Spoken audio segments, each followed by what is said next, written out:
Boa noite. É com imensa satisfação que o Conselho Regional de Psicologia Minas Gerais recebe a todas, todos e todes para o lançamento do livro Um Encontro Inesquecível.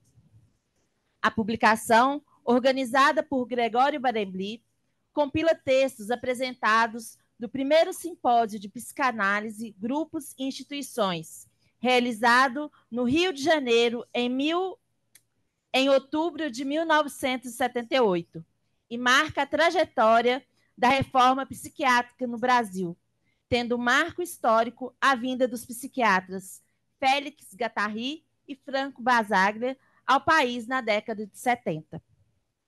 Para chegar a esse momento, muitos foram os caminhos percorridos. A trajetória para a execução dessa obra desenvolveu diversas pessoas e perpassou gestões. Foi um trabalho árduo, de empenho, dedicação e compartilhamento de sonhos. Para abrir o Psicologia em Foco, lançamento do livro Um Encontro Inesquecível, convidamos a conselheira vice-presidenta do 17º plenário do Conselho Regional de Psicologia Minas Gerais, senhora Liliane Cristina Martins.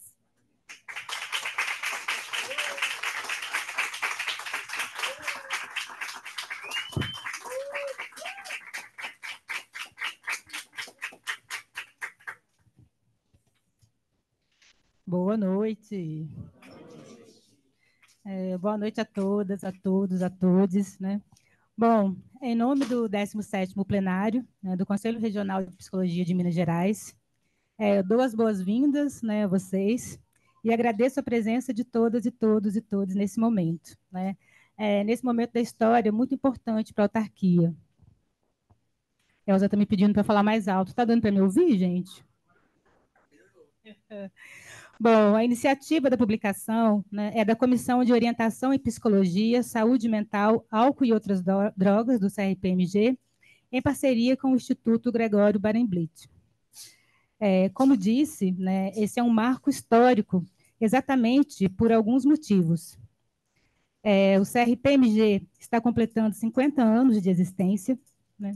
Nós estamos celebrando o centenário do nascimento de Basaglia, italiano que iniciou a discussão sobre o processo de desinstitucionalização. Estamos reverenciando Gregório Franklin Barenblit, reconhecido analista institucional, esquizoanalista e esquizodramatista. Estamos reafirmando nosso compromisso ético de sermos ciência e profissão ancorada nos direitos humanos. Por tudo isso, novamente, eu agradeço a presença de todas, né, neste momento e nesse encontro inesquecível, né? Deixo aqui um abraço da presidenta Suelen Fraga, né, ela não pôde estar conosco hoje, ela está nos representando, né, CRPMG, no evento de políticas públicas em Goiás, mas deixo aqui o abraço dela. E no mais, né, sem muitas delongas, vamos partir para a mesa, que eu acho que a gente tem muito para ouvir hoje, muito para comemorar. Muito obrigada.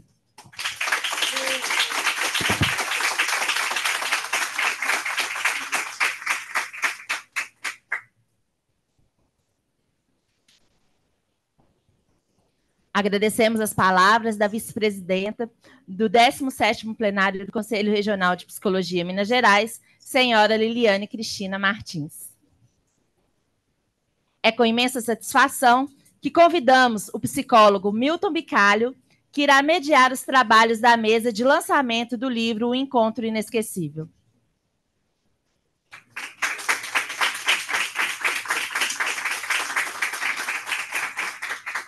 Milton Bicalho é psicólogo, mestre em psicologia, licenciado em filosofia, formado em esquizoanálise e esquizodrama no Instituto Gregório Barenblit, ex-presidente do Conselho Regional de Psicologia Minas Gerais. Para compor a mesa de lançamento do livro Um Encontro Inesquecível, convidamos Margarete Aparecida Morim.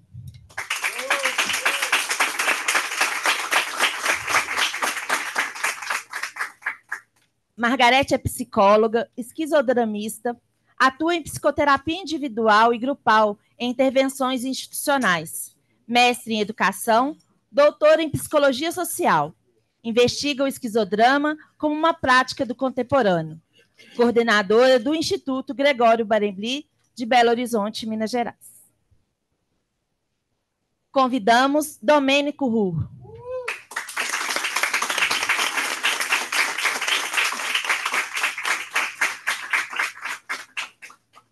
Domênico Ru é professor de filosofia da Universidade Federal de Goiás, psicólogo, mestre e doutor em psicologia, com estágio doutoral na Universidade Autônoma de Barcelona e pós-doutorando na Universidade de Santiago de Compostela. Bolsista de produtividade em pesquisa, membro do Instituto Gregório Barenbli. Convidamos Henrique Galhano.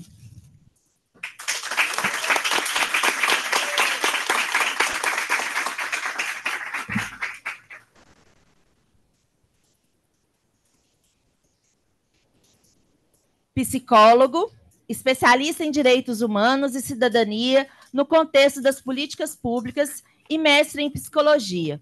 Doutorando bolsista da FEPAMIG da PUC Minas, coordenador e professor da especialização em psicologia e migração da PUC Minas, conselheiro do 17º plenário do CRPMG.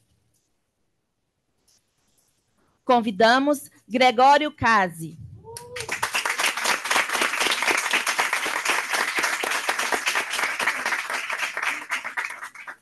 Doutor em Psicologia Social, membro do LAPSO USP de São Paulo, membro do Instituto Gregório Barenbli, cofundador da Universidade Popular Madres de Plaza de Maio, diretor-geral dos Congressos de Saúde Mental e Direitos Humanos da UPMPM, cofundador do movimento Desconsa...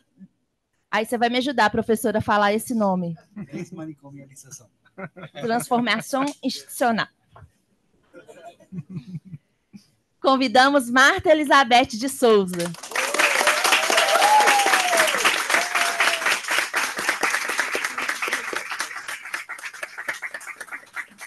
Mestra em Políticas Públicas, militante antimanicomial, integrante do Fórum Mineiro de Saúde Mental e da Renila. Com a palavra, então, o psicólogo Milton Bicalho, que irá conduzir os trabalhos da mesa. Então, gente, vou apertar aqui, vocês modernizar. Bom, boa noite a todas, todos e todes. É com muita satisfação que eu volto aqui nessa casa para uma atividade, sempre é muito confortante para mim. E tanto mais por estar numa mesa rodeado não apenas de amigos, mas de companheiros, companheiros de militância. Isso é confortante, né? É confortante e nos dá uma alegria muito grande de saber que nós estamos, apesar dos pesares, nós estamos conseguindo colocar algumas pedras umas sobre as outras. Eu trouxe algumas palavras, eu quero cumprimentar a mesa, né, os meus colegas, meus amigos, Gregório Casi, o Henrique, o Domênico, a Marta Elizabeth, esqueci ninguém não, né? Fala mais próximo. É porque a gente corre o risco porque de fato eu trouxe um textinho para me fazer inicial aqui, porque se eu fosse ficar falando aqui, possivelmente, e a gente tem outras pessoas, tem uns que vieram aqui para falar, né? É com muita alegria e até mesmo emoção que eu participo do lançamento desse livro. Ele tem uma história muito rica e viabilizar sua realização custou diversas idas e vindas, que de fato podemos dizer, Henrique, até que enfim. Essa história será abordada entre os palestrantes. Tudo isso nos enche de orgulho e valoriza esse momento. Mais duas palavras sobre a materialidade, sobre a produção dele, né?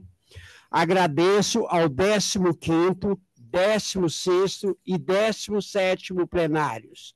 Ou seja, esse livro teve um percurso de em torno de 8 anos que ele entrou nessa casa e foi mantido esse projeto, ele até que ele chegasse nesse ponto, né?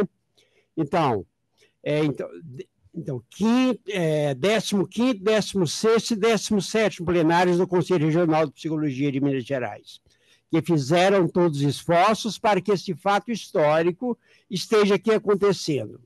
Aqui quero destacar as ex-presidentes, Cláudia Natividade, Dalcira Ferrão, Lu Machado e Suelen Fraga, atual presidente.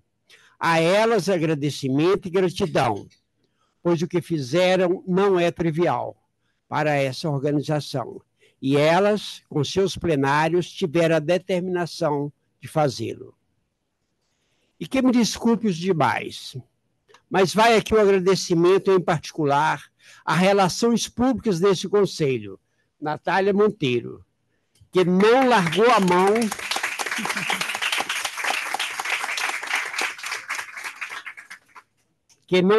mão do projeto, mesmo nos seus interregnos. Foram muitas e diversas mãos, e em diversos momentos, que Margarete, essa que nunca deixou a dianteira, irá cuidar de enumerar.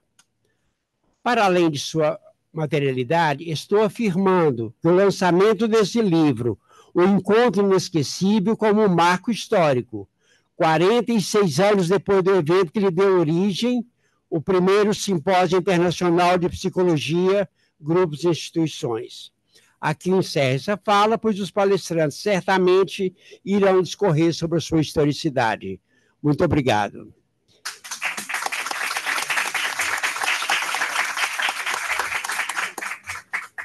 Bom, dando início, né, aos palestrantes, nós vamos começar pela Margarete, que vai trazer um histórico desse percurso. Margarete Amorim, com a palavra. Ô, Margarete, você tem em torno aí de 15, 20 minutos, está bem? Boa noite. Está ouvindo aí, gente? Tem que apertar, Margarete. Tem que apertar. Boa noite. Boa noite. Boa noite. Alô, alô. Agora me pouco.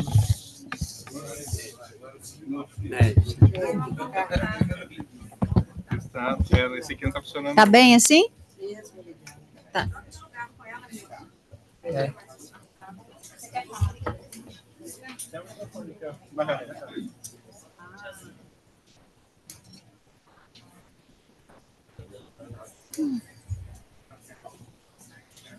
Olha, encheu, hein? Eu achei que não enche tanto. Boa noite novamente a todas, todos e todes. Primeiramente, o nosso agradecimento ao Conselho Regional de Psicologia Minas Gerais pela realização deste evento e pela parceria para viabilizar a publicação deste livro. Eu não tenho palavras para expressar não só a minha, como a alegria de um coletivo inteiro por termos chegado a este momento. Nós, do Instituto Gregório Barenblith e o Conselho Regional de Psicologia, finalizamos a tarefa de fazer este livro acontecer. Hoje, iniciamos a tarefa de fazer esta preciosidade chegar às mãos de tantos militantes, agentes, muitos que lá estiveram. Aqui tem alguém que esteve lá? Olha, depois precisamos te ouvir. Muitos que lá estiveram em 1978, como outros que ansiosamente querem conhecer esta história de perto e nutrir-se de tamanho aprendizado. Sim, era plena ditadura militar. E juntaram-se 3 companheiros de luta libertária, mesmo sabendo dos riscos que corriam, Luiz Fernando de Melo Campos, Chaim Samuel Katz, ambos brasileiros, e Gregório Franklin Barenblit, argentino, recém-refugiado da Argentina, perseguido pela ditadura ali instalada. Se juntaram para realizar este evento, o primeiro simpósio de psicanálise, grupos e instituições, evento realizado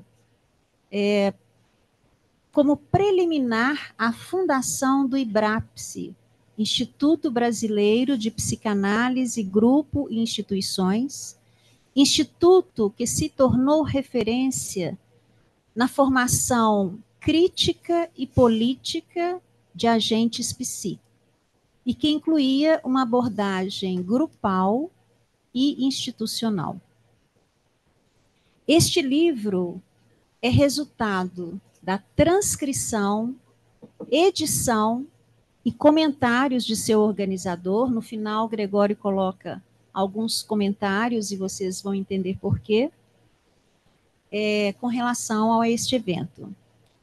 Este simpósio foi realizado nos dias 19 a 22 de outubro de 1978, no Hotel Copacabana Palace, no Rio de Janeiro, e contou com mais de 1.000 participantes.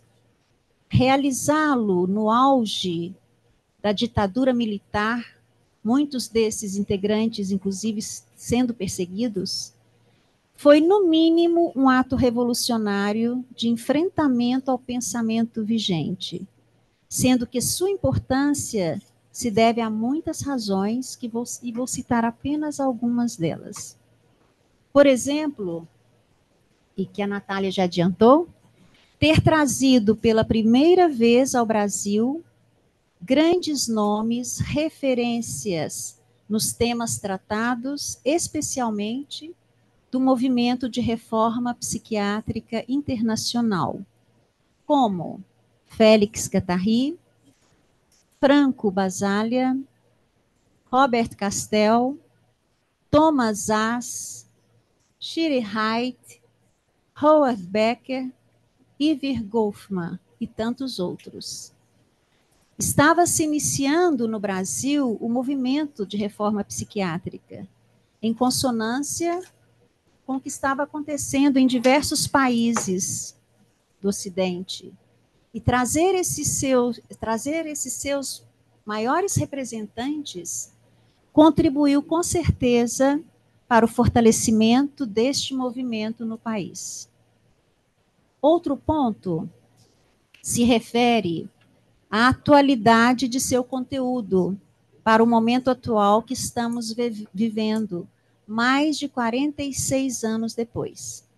Eles, essas grandes figuras, já denunciavam e previam, por exemplo, a cooptação, o adaptacionismo, a manipulação e deformação pelo Estado das conquistas das lutas minoritárias, em especial no campo da saúde mental. Assim como também trouxeram uma reflexão crítica sobre esta prática. Risco de se tornar, por exemplo, risco de se tornar mais reformista do que trazer transformações mais profundas. Um exemplar maior disso é o Basaglia, né, nas falas dele, inclusive um curso que ele deu maravilhoso nesse evento. Também anunciavam as consequências climáticas devastadoras devido à relação de dominação e exploração da natureza pelo homem. Traziam questões relacionadas aos direitos sexuais e de gênero que só agora emergem com mais força. Além de uma visão política e crítica com relação às especialidades, a maioria das pessoas que foram nesse evento eram especialistas, e seus agentes, propondo rupturas e transformações, e o engajamento ético-político desses agentes e dessas especialidades. Traziam também uma crítica radical à psicanálise, à psicanalização do campo social e da produção de subjetividade. É inegável, assim, a radicalidade com que isso se materializa, e vocês vão poder ver nesse livro, especialmente na figura do Félix Guattari. Temos em mãos, então, mais que um livro dispositivo de intervenção, que nos fará refletir e rever nossas conquistas atuais de forma crítica e transformadora. Estes grandes pensadores presentes no evento nos surpreendem com sua capacidade sagaz de não se deixarem ser capturados pelas praxes vigentes e nos convidam a ir além, muito além de onde conseguimos chegar. Por isso, um encontro inesquecível. Gostaria de contar para vocês sobre o processo vivido por nós até chegar a esta produção final do livro. O simpósio, ele foi quase todo gravado e traduzido para as línguas, né? Tinha italiano, francês, inglês, espanhol. E deveria ser transformado em anais. Só que aconteceu algo surpreendente, inesperado. Todas as fitas gravadas desapareceram. Ou melhor dito, foram roubadas. Um verdadeiro epistemicídio, cometido por algum reacionário especificista, cujas ideias ali propagnadas provavelmente não lhe agradavam. Só que essas fitas, não se sabe por quê, apareceram, foram devolvidas 35 anos depois a um de nossos amigos, Marco Aurélio Soares Jorge, psiquiatra e pesquisador da Fiocruz, que, junto com outra amiga psicóloga, Ana Lúcia Costa, vem a Belo Horizonte amorosamente entregar a Gregório este tesouro. Uma caixa enorme, gente. Um tesouro mesmo. Uma caixa. Tesouro. Estive presente nesse memorável encontro e momento. Um inesquecível encontro. São muitos, né? Ao se debruçar no material, Gregório percebeu que, infelizmente, parte das fitas já estavam danificadas. E, pasmem, todas as falas de Gregório, exceto uma, foram cuidadosamente apagadas, numa postura clara de perseguição política e intelectual mais exacerbadas naquele momento, naquele período de ditadura. A primeira tarefa nossa, então, foi organizar todo o material e ver o que se tinha salvo. Foi um trabalho braçal. A segunda tarefa foi buscar um financiamento para sua digitalização, eram fitas cassetes. Contamos com a parceria do Conselho Federal de Psicologia nessa etapa. A terceira tarefa, mais árdua, foi a leitura e edição de todo o material digitalizado. Gregório se debruçou solitariamente nessa tarefa por 4 anos. A quarta tarefa foi buscar parceria para a publicação. E aí encontramos nosso grande e antigo parceiro, né, o Conselho Regional de Psicologia. A quinta tarefa foi a revisão técnica, que contou com membros colaboradores do Instituto Gregório Barenblit, que durou 3 anos. Foi um processo coletivo e em cada etapa tivemos muitos amigos e amigas, profissionais e militantes, movidos e movidas pela utopia ativa de querer atualizar a força transformadora dessa história. Por mais que tenhamos tido muito trabalho para chegar até aqui, nada chega perto do incansável trabalho, empenho, dedicação de Gregório Barenblit. Esta publicação, então, passa a ser também uma homenagem ao seu legado. E em sua homenagem, uma forma de torná-lo mais presente, nós vamos colocar ali a foto a única foto que temos. Se alguém tiver foto, por favor, do simpósio, nos manda. Essa foto está o Gregório com o Bauleu e o Guattari na mesa, o sexo como instituição. A única fala do Gregório que não foi apagada.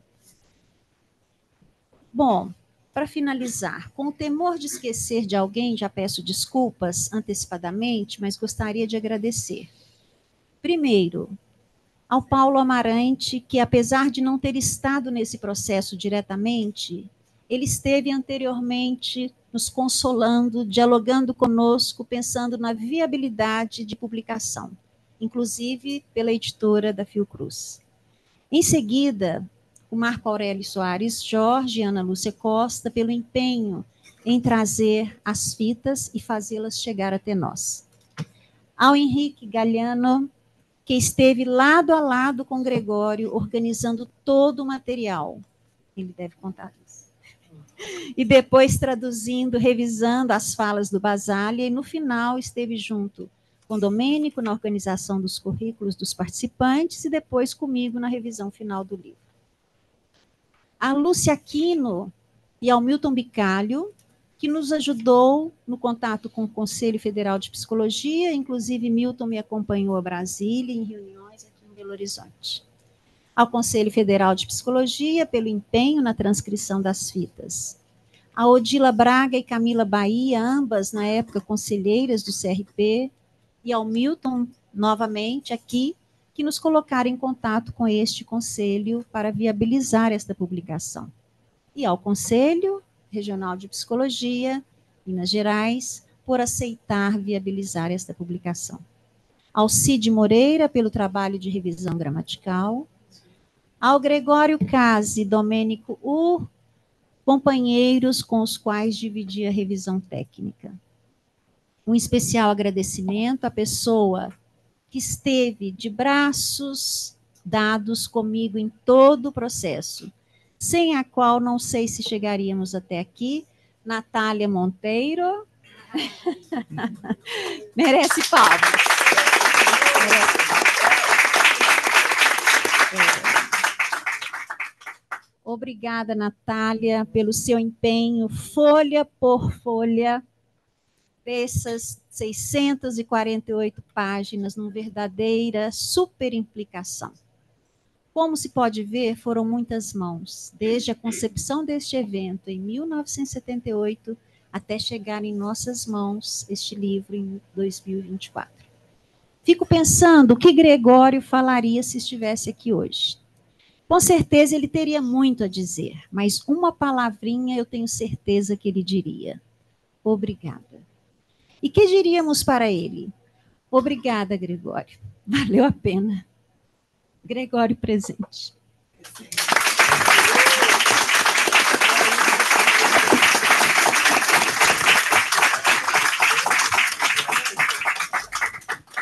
Obrigado, Margarete.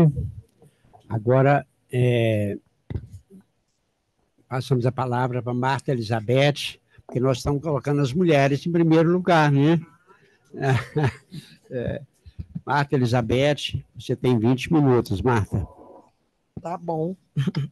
Boa noite a todos. Muito obrigada pelo convite. Agradecer aqui as minhas queridas companheirinhas do Conselho Regional de Psicologia. Nossa vice-presidente está aqui. Suelen, a Paula, a nossa querida Beth, né, da diretoria. Pessoas que estão aí, estão lutando, né, para que o nosso conselho volte a ser o que ele sempre foi, né? Um lugar de resistência, um lugar de construir uma psicologia brasileira engajada com os nossos problemas, com a nossa vida cotidiana. E aí eu fiquei muito feliz, né? Quero agradecer aqui, onde quer que ele esteja, o professor Gregório Barembli, né? Eu fiquei me lembrando, Miriam, a Miriam está aqui, que nós fizemos um evento perto da comemoração do Basaglia, né, anterior, e que o professor Barembli contou toda essa história, Margarete, com detalhes para nós. Nós ficamos assim, quando ele conta, e ele fala, os 3 organizadores, os 3 guerreiros sozinhos, inicialmente, e tudo que eles sofreram e passaram para realizar um encontro. Uma coisa que me chamou muito a atenção, e eu resolvi, então, escrever um pouquinho aqui para não me perder, né? Então, esse encontro que foi realizado lá no Rio, como você colocou, né, em outubro de 78, eu vejo, né, como um acontecimento, um momento mágico, usando agora, né, a expressão que está até no nosso cartaz do 18 de maio, uma confluência, onde esses diferentes intelectuais de vários países, né, com as suas culturas, com as suas realidades políticas, sociais, econômicas, se aproximaram, se conectaram, e aquilo que foi, sobre o que foi dito ali, foi compartilhado entre eles e todos os participantes, e os efeitos disso perpassou, acredito eu, não todos, mas alguns que ali estiveram, e 10 anos depois passou em outras pessoas que ali não estavam. Por exemplo, surtiu efeito em mim, e eu não estava lá, né? Eu afirmo porque 9 anos depois, em 87, né, um dos efeitos, né, daquele encontro memorável foi, eu falei muito isso com o Henrique, quero dizer para vocês que não deu tempo de eu ler, né, são 648 páginas, mas eu juro para vocês, eu não podia deixar de não ler as intervenções, as falas do Franco Basaglia. Jamais. Que coisa, meu Deus. Essa vinda dele, o que ele fez lá, enquanto pessoa, a intervenção dele no ato mesmo daquele acontecimento, nossa, é tão atual. Ela, para mim, ela é perene, aquilo não vai passar nunca. Nunca vai passar. E ele, né, claro, ele vem em 78, ele volta em 79, vem aqui no Congresso Mineiro, né, de Psiquiatria, para fazer o quê? Para abrir os caminhos, né? Para aquilo que a gente tínhamos que fazer, que é mudar o rumo daquela barbárie que todo mundo sabe que estava acontecendo no nosso país há muito tempo, né? Desde 1841, quando eles fizeram o primeiro hospício. E uma coisa também que me chamou a atenção, que eles superaram, os 3, aquelas barreiras, as dificuldades que eles enfrentaram, as adversidades, mas eles tiveram pessoas próximas que ajudaram, que deram suporte. E aquilo que estava impensável, que parecia impossível de ser feito, um encontro com tantas pessoas, como é que eles iam sustentar aquilo, aconteceu. Foi exatamente como a nossa reforma psiquiátrica antimanicomial, né? Pelas mãos de muitos, com muitas dificuldades e obstáculos, ela fez o que parecia impossível, tornar-se possível nesse nosso país tão desigual, tão complexo, né? Tão difícil, mas nós conseguimos demonstrar, né, para os brasileiros e para o mundo, que aquilo que o Basaglia trouxe lá em 78 é tão atual, né, e que a abolição dos manicômios e dos seus similares hoje as comunidades terapêuticas, principalmente, não só apenas elas têm que ser, como ele disse lá, tem que ser abolida, e que o controle da sociedade, ele já dizia em 78, assim que elas forem abolidas, não fiquem preocupados que a medicina já vai criar, e criou, né, uma outra maneira de controle através da patologização e da medicalização da existência. Ele falou em 78, e a gente está vendo isso, né? Ele falou muito também, a Margarete apontou, da postura ética e profissional dos trabalhadores e o empecilho que é para os loucos o mundo psicologia, psicanálise, psiquiatria. E ele convocou lá naquele encontro que todos os presentes deveriam fazer uma autocrítica sobre os serviços que eles prestavam. Não é isso? Ele falou, fui eu que falei isso, não, quem dera. Ele falou, nós conseguimos responder às necessidades das pessoas que vêm nos perguntar como enfrentar os seus sofrimentos? Como que nós construímos as saídas junto, isso aí já é a gente falando, né? Com os usuários da saúde mental e suas famílias, saídas para que eles encontrem um lugar onde cada um possa ser, e não apenas ser sobrevivente. E aí ele fala, pessoas pela metade. Ele fala das necessidades de todas as pessoas terem acesso à dignidade. A dignidade de existir, né? Como ser humano, para que elas se reconheçam como humanas, né? E por meio das discussões sempre coletivas, e que elas deveriam, e hoje nós, enquanto movimento social, estamos sempre atentos e falando para os serviços, para a rede de serviços substitutivos, dessa importância, né, de ter um trabalho sempre em equipe, participativo, com a realização da experiência, das trocas que ele falou serem tão importantes, conversar, falar, dialogar, transformar efetivamente. Então, a reforma psiquiátrica segue.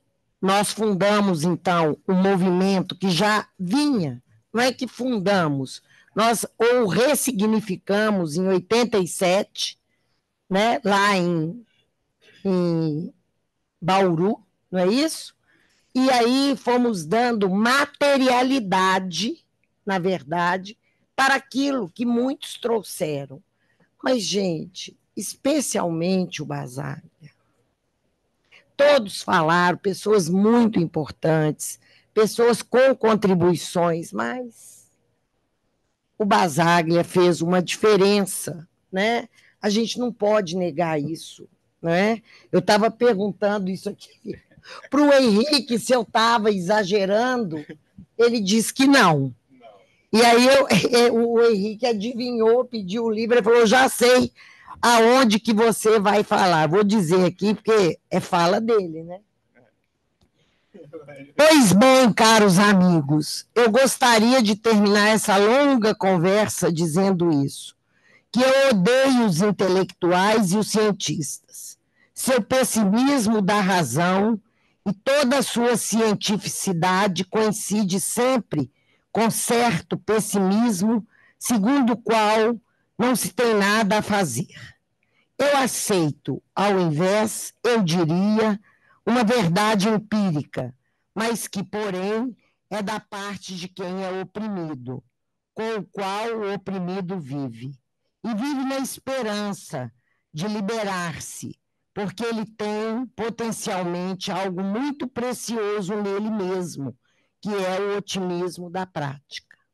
Então, ele falou isso, e eu termino, eu vim hoje de Nepomuceno, que foi um encontro lindo, lindo, de muita delicadeza, e eu fui presenteada com esse livro, né, da Isabel, maravilhoso, feito pelos usuários de Nepomuceno, e tem uma usuária que fez um poema, eu vi muito rápido, mas eu amei esse poema. Ela chama Shirley Acrísio, A Mulher das Lágrimas Secas.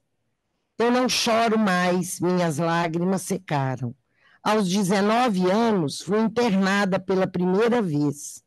Aos 23, minha primeira filha foi dos meus braços arrancada. Tenho outras meninas lindas, das quais tento cuidar. Não tenho mais lágrimas, mas ainda sou capaz de amar. Então, eu termino assim.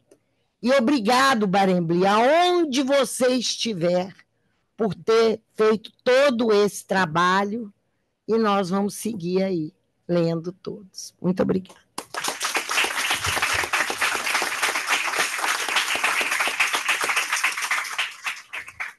Obrigado, Marta. O Henrique terá também 20 minutos para fazer sua fala. Então, use o tempo que você achar suficiente aí. Boa noite a todas, a todos, a todes. Para mim é um prazer imenso, né, estar aqui presente, sobretudo nesse lançamento, né, desse livro que, para mim, me atravessou bastante, assim. E quando eu fui pensando, né, nesse lançamento desse livro, que uma semana atrás, né, que eu virei assim, olha, realmente vai acontecer, né, finalmente nasceu, né. E eu fiquei relembrando, né, os encontros afetuosos, né, que tive com o Gregório durante essa construção, e a palavra que vinha para mim era sempre sobre o tempo, né, era sobre o tempo e como que o tempo também, ele pode ser também muito generoso. E esse tempo, né, que pensando, né, junto com as palavras de Arthur Bispo, né, e Nego Bispo, quer dizer, Arthur Bispo é outro, Nego Bispo, dessa confluência assim, que o tempo nos traz também, né, às vezes nos traz também algumas pegadinhas também, boas pegadas, né, boas pegadinhas, né, de estar fazendo o lançamento desse livro no auditório Rosimeire Silva, aqui no CRP. E também fazer o lançamento desse livro também nos 100 anos que comemora, né, o nascimento dos 100 anos do Franco Basaglia. Mas eu acho que o mais me pega assim é estar presente aqui falando, né, sobre esse livro no auditório Rosimeire Silva, que para a gente assim é um grande marco. E aí, enquanto conselheiro aqui dessa gestão, né, é um grande marco assim essa gestão, e eu acho que é o legado que a gente pode estar trazendo, né, para a sociedade e para a contribuição nossa para a reforma psiquiátrica, imortalizando, né, esse nome que foi tão importante para nós. Fico lembrando, sim, né, desse tempo, né, da primeira vez que eu estive com o Gregório, né, então o meu encontro com o Gregório foi um encontro também com a esquizoanálise, que em outubro de 2013 eu tive a incumbência, né, de levá-lo para um evento, né, da UFMG, que a Estela estava organizando, né, sobre a reforma psiquiátrica, sobre a história da reforma psiquiátrica, e aí a gente foi conversando no carro, e a gente fui falando um pouco da experiência que eu tive na Itália, e aí ele me convida, né, para fazer essa tradução desse livro, né, falando que, olha, eu estou com um livro de 78, e tem as falas do Basaglia que não foram transcritas, né, então eu preciso de alguém para me ajudar, e aí que eu entro, né, que eu faço essa entrada, não só também nesse livro, mas também a entrada minha como minha formação esquizoanalista também, né? Que aí foi uma formação bem interessante, né? Porque enquanto eu organizava, eu trabalhava com o Gregório, eu ia perguntando para ele e ele ia me ensinando, né? O que ele sabia, com toda a sua generosidade, né? Que todos que já passaram lá pelo Instituto, né, já estiveram com o Gregório, sabem dessa generosidade que ele traz. E aí, assim, foram 3 anos, né, 3, 4 anos, assim, de um trabalho, assim, que começou em outubro, né, de 2013, dessa transcrição, né, que é um trabalho que começa anterior, né, em 2010, com a transcrição das fitas, né, pelo CFP, e aí eu entro nesse tempo, né, que fico ali cerca de 3, 4 anos trabalhando e faço essa entrada também no Instituto, também a partir também desse livro, que começo também a colaborar, né, com o Instituto Gregório Barenblith. E foi para mim, né, uma experiência também muito incrível, né, porque não só de conhecer também a reforma psiquiátrica, eu conheci a história, mas também o importante foi também muito prazeroso também saber também das histórias, né, porque a gente, enquanto fazia, né, a organização do livro, né, fazia a transcrição, fazia alguns ajustes, né, de alguns textos, o Gregório ele ia contando para mim o que aconteceu no Congresso, né? E tem uma história bastante interessante, né? Eu falo história bastante interessante, mas é uma fofoca, né? Então, que é fofoca, eu acho que todo mundo aqui, né, gosta, né, de uma fofoca, né? Mas tem uma parte assim do livro, né, que o Basaglia fala, né, que o Basaglia é muito provocador, assim, né? E aí quando a Marta fala que as intervenções do Basaglia foram um ponto também, né, muito importante também nesse congresso, assim, estava discutindo sobre isso, né, sobre o analisador que o Basaglia traz para dentro do congresso ali. E aí o Gregório, o Basaglia faz, né, uma crítica falando assim, olha, me chamaram de Pinel aqui, né, eu acho que essa história aqui está um pouco mal contada, né. E aí eu vou comentar com o Gregório, na minha inocência, falo assim, olha, Gregório, tem uma fala aqui do Basaglia aqui que ele está achando ruim com alguém aqui, aí ele olha para ele, fui eu que erroneamente chamei ele de Pinel, fui chamar ele para participar da mesa e falei que era o nosso Pinel, né, então eu acho que eu errei feio. Então, e aí eu conto essa história, né, porque dessa capacidade também, né, da humildade também do Gregório que tinha também de reconhecer seus erros também, nesse período também que a gente foi trabalhando junto também, e foi bastante, deu para ressignificar bastante coisa, assim, porque a gente ia discutindo os textos, fala assim, olha, você viu o que o Gilberto Velho falou ali, né, você viu o que o Guattari falou, olha que mesa legal essa aqui, então foi um debate, né? Então a gente ia trabalhando, enquanto ia trabalhando com o livro, ia debatendo também e ele me contando as fofocas, os bastidores ali do Congresso. Mas aí, uma coisa assim que me chama bastante atenção também, assim, acho que, e aí puxando também, né, pelas falas do Basaglia, né, eu acho que o Basaglia, ele é sempre demandado ali, né, foi demandado ali em 78, em 79, né, porque as pessoas perguntavam para ele, mas e aí, como que se faz a desinstitucionalização aqui no Brasil? E aí o Basaglia sempre respondia, olha, vocês têm que fazer do jeito de vocês, eu não tenho fórmula pronta nenhuma, vocês têm que fazer de acordo com o que vocês acreditam e vocês têm que trabalhar para isso, né? E uma coisa assim que fica marcada também nesse congresso também, né? Quando o Basaglia ele vai na Rocinha, ele durante o congresso que estava acontecendo no Copacabana Palace, ele vai fazer uma visita na Rocinha, né? Vai fazer ali uma visita técnica, assim como visitou outros serviços. E aí, quando ele volta para o congresso, ele fala assim, olha, pessoal, aqui a gente tem uma separação bem clara aqui de qual raça que estamos falando aqui nesse congresso. E aí, pensando nisso, né, dessa intervenção que o Basaglia faz, olha, a gente está falando para um público aqui que não é o público que deveria estar escutando essas questões, porque esse público está fora do Congresso, esse público é um outro público que está à margem aqui. E uma das coisas que a reforma psiquiátrica brasileira, né, fez muito bem, né, mas uma coisa assim, que agora tem que ser discutida é a questão da racialização também das pessoas que estão em sofrimento mental. Quem são essas pessoas que estão em sofrimento mental? São aquelas pessoas que estavam marginalizadas ali no Congresso, as pessoas ali que estão ali, que estavam à margem ali do Copacabana Palace, ali na Rocinha.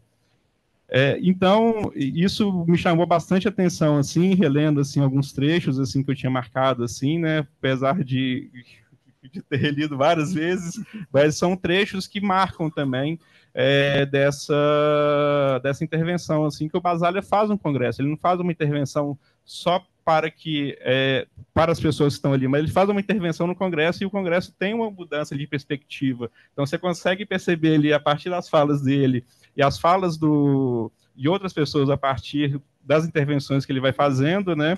Inclusive falar que o Congresso estava muito institucionalizado. Então, e o áudio é ótimo, viu, pessoal? Porque ele já começa gritando: atenção, esse Congresso está cheio de institucionalização. E aí já começa, a partir daí, fazer a intervenção dele. E uma coisa assim que eu tive o privilégio também, né? Eu acho que com essa produção, né? Com esse encontro aí com o Gregório, foi também de escutar, né? As vozes, né, das pessoas, né? De estar ali, né? As vozes as intervenções. E eu estava muito assim, entusiasmado também, muito ansioso também por esse lançamento desse livro, porque tem muitos textos inéditos assim do Basaglia, né? E aí é uma fala que eu sempre uso do Basaglia, assim, mas eu nunca citei ela porque ela nunca foi publicada, né? Mas que está sendo publicada agora eu posso citar, na qual ele nos fala, né, que a primeira instituição manicomial que a gente vive é a família, no qual o homem, né, é o dono do manicômio, o diretor do manicômio, e a mulher e os filhos são os pacientes. E isso diz muito também do nosso contexto também, inclusive aqui nosso contexto aqui de Minas Gerais. Agora eu posso citar ele sem medo, agora a gente tem referência, não é voz da minha cabeça, né?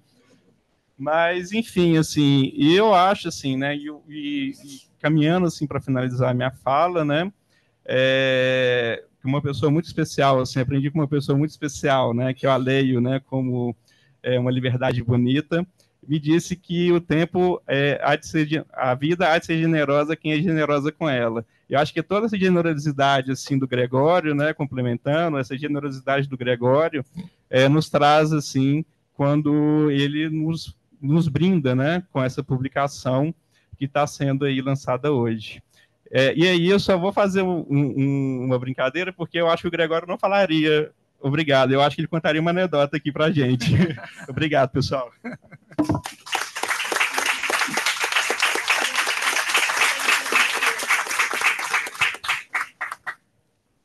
Obrigado, Henrique. Agora eu passo a palavra para o Gregório Casi.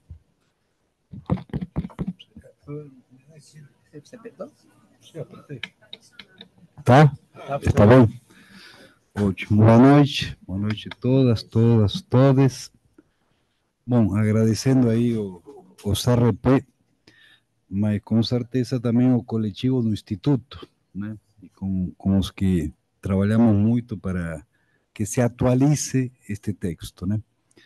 E, sobretudo, no processo de revisão técnica, né? Além da Margarete, aqui o Domênico, né? Segurou muito a barra, foi um trabalho muito intenso, né? Eu vou fazer um devir Madonna. Acho melhor, né? Está um pouco baixo. Bom, a meu critério, o Congresso de 78 funciona como o que se chama, na esquizoanálise e no esquizodrama, uma linha, né, inorgânica. Quer dizer, a pergunta é, o que eu me faria pelas afeições, né, é que intensidades se deflagram, e não só, aí o Henrique estava dizendo, em um momento, né, unicamente vetorizado pela cronologia, um antes que estamos lembrando agora, senão como antecipa, que isso foi colocado, muitos acontecimentos e fatos posteriores esse Congresso de 78. Isso seria como, falando dessa linha inorgânica, né, de puras intensidades, como há antecipações que, por exemplo, agora há pouquinho o Henrique estava colocando como Basaglia aparece como um grande analisador e colocando não só a questão, como se fosse pouco, né, das distintas formas de luta antimanicomial, de desinstitucionalização, senão fazendo certos ingressos antecipatórios ao que hoje chamamos interseccionalidade. A mim me parece que o Basaglia foi contundente nesse sentido, né? Mas também me parece que cada vez que lembramos, né, do Congresso de 78, maiormente, embora sejam aliados fundamentais da América Latina e a América Latina, né, é como se esquecêssemos, sei lá, das colocações do Osvaldo Saidón, né, um argentino, né, que também teve proximidade com a experiência italiana e esteve aí transitando distintos lugares, mas sobretudo militando na América Latina, né? Nessa reivindicação maravilhosa que ele faz dos grupos como dispositivos de transformação em relação a grupos, processos de revolução, né? Então é como a importância de Guattari, a importância de Basaglia é indiscutível, né? Mas é como se ficasse eclipsado, né? O Ricardo Maufé, por exemplo, né? Ele foi professor e terapeuta meu 25 anos depois, teve que me aguentar, né? E, claro, foi brilhante, né? O que ele relatava, porque uma das falas desaparecidas. O Carlinhos Villamor, um companheiro imprescindível para os processos de luta revolucionária guerrilheira, compreendem do que estou falando? Da América Latina, esteve lá, né? Então não digo, não estou fazendo diretamente, aunque faço também isso, né?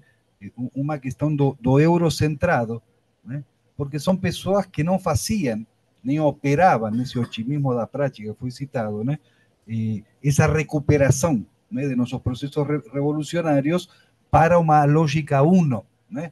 Branca, proprietária, falocrática, e aí por diante, logocentrada, etnocêntrica e tal, europeia. Não, mas que a mim me chama a atenção como aparece permanentemente, né, esse destaque, né, das figuras que estariam autorizadas, né, pelos saberes hegemônicos a ser os dissidentes dos países, vamos chamá-los centrais, né, e interlocutores dos países do que se chamavam naquele momento do terceiro mundo. Isso é uma primeira questão, né? É decir, como aparece também a potência do pensamento da América Latina, né? No Congresso de 78. Mas quando Amarga coloca, né? Me parece que aí, inclusive eu tentava compreender este livro como um grande testemunho do direito à história. E por que quero colocar isso, né?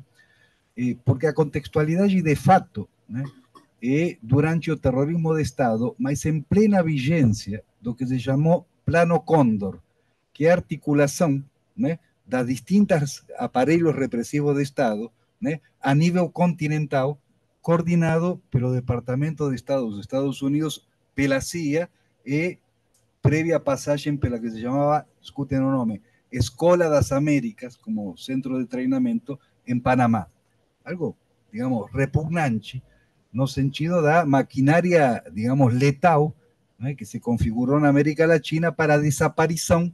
É onde vem, eu debato ultimamente isso, né, como novas formas de compreender o que foram os terrorismos de Estado na América Latina, né, e que não é, digamos, unicamente, como se fosse pouco, a desaparição de pessoas, que isso já é sinistro, né, é a desaparição do sujeito coletivo, compreende? É dizer, é a desaparição do vínculo capaz de insurgir-se e confrontar não uma defesa dos valores ocidentais, compreende? Sino uma defesa de uma nova fase de organização do capitalismo, não é? Que inaugura uma nova onda, né, da imposição do neoliberalismo que exigia a desaparição do sujeito insurgente, multiplicitário, colectivizado, não centrado no ego e numa imbecilidade, né, individualista privatizada terminalmente. Compreende? Quer dizer, o dispositivo do Congresso,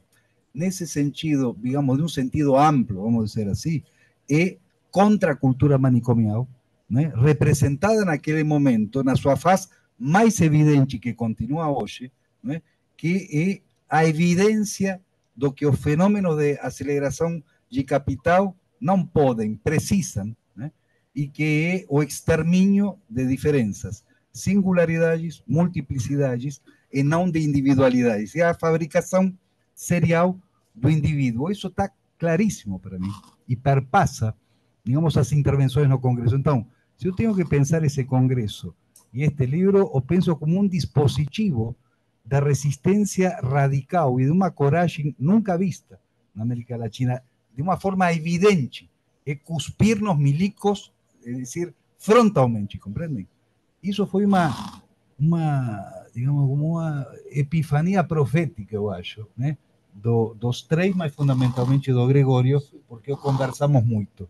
Quer dizer que esse Congresso cumpriu, mas primordialmente essa função. Não foi só, como se fosse pouco, né, trazer todos estes companheiros, Basaglia, Casteu, Goffman, Sass, a Hitte, e a Piaçu, né, que adorei, esta questão de como ele bate de frente contra a neutralidade, né, o Basaglia, né, como isso incide no nascimento, não é, da luta antimanicomial. O Paulinho, o Amarante, conta muito que ele foi participante do Congresso, né, como isso os afetou profundamente. Já havia, digamos, movimentos germinais, mas como isso intensificou movimentos que, bom, terá outra etapa justamente em Bauru, como outra forma de organização a partir da Carta de Bauru, mas que aí há fluxos produzindo encontros, intensidades, formas e forças, né, que vão se configurando e que, digamos, deflagram muitas frentes de luta, né?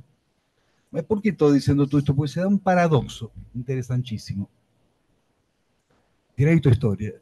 Até faz pouco tempo, né, se dizia que o Basaglia veio a primeira vez no Brasil no 79.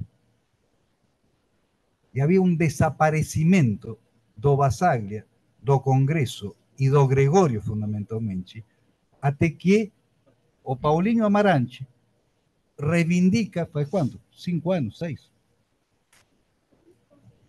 Não lembro, eu já estou velho. É dizer, faz pouco tempo, há um primeiro movimento, né, de repor o direito à memória. E quero ir só um pouquinho além. Se o Congresso é um dispositivo que colige contra a máquina letal, né, de desaparecimento do sujeito coletivo, do terrorismo de Estado, para implementar uma nova fase do capitalismo. Nada de Deus, pátria, Deus acima de tudo. Não, todo isso são enunciados dos idiotas para justificar o extermínio, né? Dos idiotas no sentido da Hannah Arendt, né? Esse sujeito que se ocupa unicamente de si mesmo, né? E é uma perversão absoluta que a dimensão política seja ocupar-se de si. Isso também está claro nesse Congresso, né? Mas eu acho que há um efeito aí, né, realmente preocupante, que a mim me leva a indagar ultimamente muito uma frase do Michel Foucault, né? Michel Foucault, que para mim também aparece aí subterrâneo nesse dispositivo do Congresso. Subterrâneo, não foi convidado, né? Embora tenha vindo no Brasil e tenha deixado, né, deflagrado movimentos instituintes interessantíssimos. Mas digo, Foucault quando diz, parece que sabemos o que fazer como fascista interno, né? Mas o que fazer como fascista em cada um de nós. Eu acho que isso tem que, as perguntas, afirmações e perguntas têm que permanecer vigentes, mas eu não tenho tão claro, não tenho essa convicção que sabemos o que fazer como fascista externo. Nesse Congresso souberam o que fazer, mas sobre muitas operações de microfascismos para desaparecer não suas fitas, né? Desaparecer o Gregório, não nas suas produções de objetos formais abstratos, e que isso está no Congresso também, senão nos objetos formais concretos, se chamam. E nas práticas revolucionárias do Gregório, havia que apagar Gregório, entendem? Nessa capacidade do optimismo da prática, compreende isso? De um sujeito como coletivo, não ele pessoa, capaz de gerar conexões, esta questão do movimento instituinte, é deflagrar, né, movimentos de transformação. Tudo isso tinha que ser apagado. Então, não é casual, né, que seja desaparecido o Congresso, a fitas, o Gregório nesse caráter, e para mim, de forma, digamos, necessária, havia que desaparecer que o Basaglia, que é outro grande insurgente, veio nesse Congresso. Era, é? Não, Guattari também. Sim. Não, também. Mas eu estou me centrando porque o que o establishment, e isso é o que me preocupa, sabemos o que fazer com o fascista externo. Isso seriam os movimentos de esquerda. Quanto que ultimamente, não é, há um campo de recuperação, de fazer, digamos, política de pseudo-esquerda, pseudo-revolucionária, a partir dos interesses individuais desse sujeito. Compreende isso? Dá para entender? E isso é uma das bases do fascismo. Compreende isso? Quer dizer, a individualização e privatização terminal dos processos de vida. Então, se não temos a coragem de compreender que esses fenômenos de desaparição dos sujeitos, né? Eu tenho lugar de fala e de prática como estrangeiro, as coisas que você vivencia como estrangeiro, como aqui na porta aqui hoje, enfim, as coisas que você vive, né, para ser um sujeito não reconhecido, um sujeito cuja presença faz que o outro se estranhe de si e não de você, para ser excluído e ser incluído como o outro deseja te colonizando, é complexíssimo.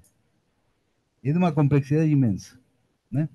Então, a mí me parece de que ese Congreso tem esa perspectiva cronológica, esa dimensión iónica también se llama, es decir, vamos por así, do eterno, y que nos lleva a abrazar o eterno retorno y o amor fati de situaciones como esta, ¿no? Para espremer a potencia da vida una y otra vez, si de facto, digamos, comprendemos no solo a crítica ao fascista externo, saber combaterlo, mas compondo todas as alianças, né, com os sujeitos que são protagonistas dos processos de luta, e não desaparecerlos em nome da revolução. Compreende isto? Porque isto já é de uma gravidade absoluta. Então aí já não seria que a história se repete primeiro como comédia e depois, primeiro como tragédia e depois como comédia. A pergunta é, o que começa agora como comédia, não acaba sempre como tragédia?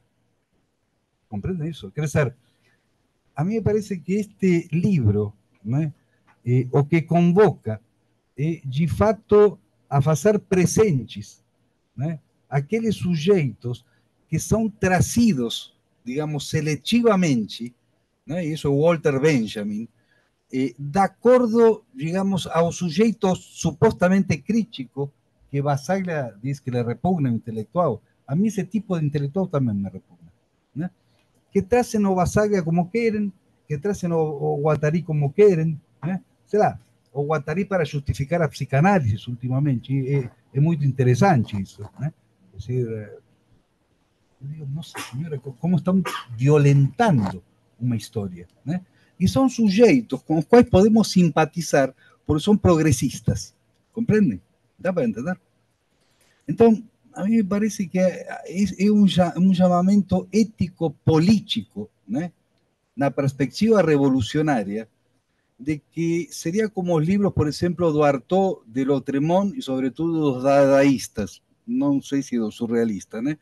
Que si no te convoca y no te afecta, ¿no?, a producir prácticas revolucionarias sin exiliar, ¿no?, por motivos particulares, que este es o compañero de luta, ¿comprende esto? ¿Da para entender?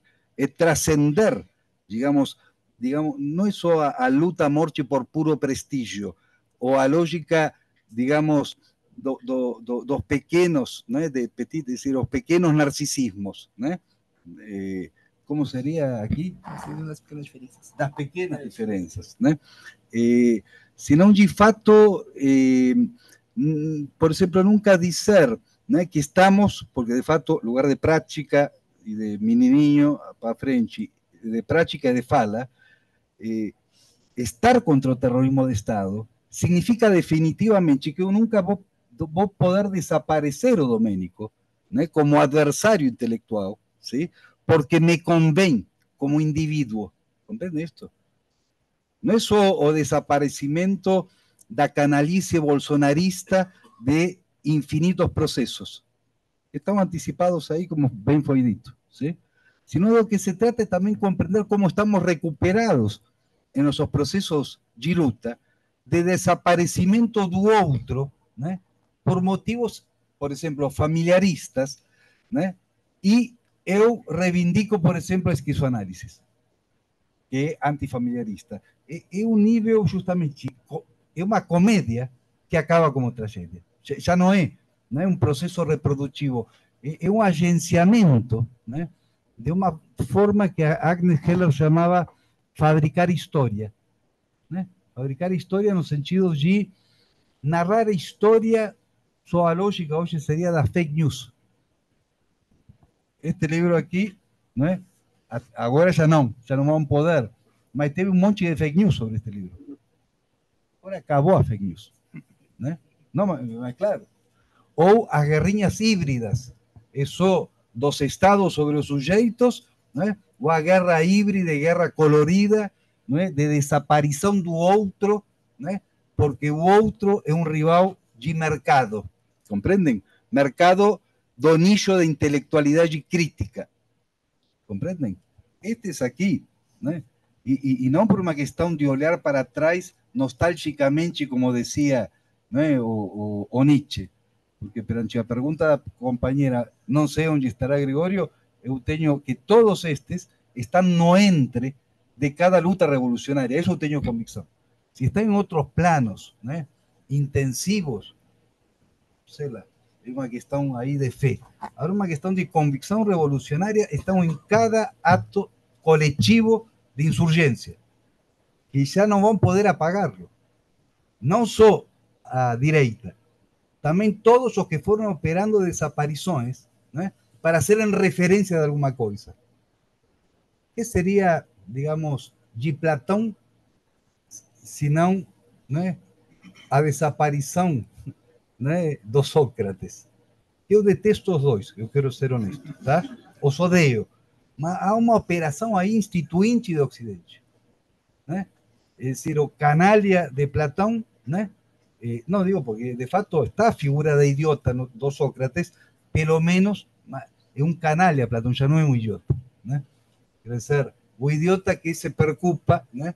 Digamos, de escolher o suicídio para não viver, digamos, o penar do corpo que lhe impede a...